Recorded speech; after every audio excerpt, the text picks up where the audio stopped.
Ang mangangaral. Walang kabuluhan ang lahat. Unang kabanata. Ito ang sinabi ng mangangaral na anak ni David, na hari ng Jerusalem. Walang kabuluhan ang lahat.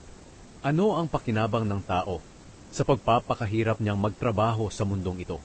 Lumilipas ang isang henerasyon at napapalitan, pero ang mundo ay hindi nagbabago. Sumisikat ang araw at pagkatapos ay lumulubog. Pabalik-balik lang sa kanyang pinanggalingan. Umiihip ang hangin sa timog, at pagkatapos ay iihip naman sa hilaga.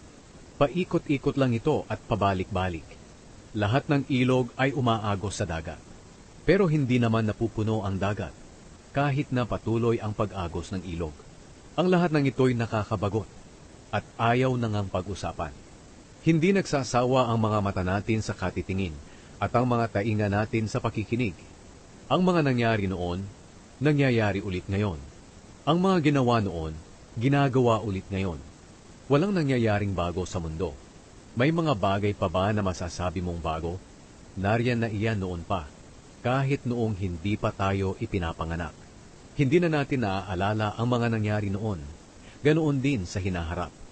Hindi rin ito maaalala ng mga tao sa bandang huli.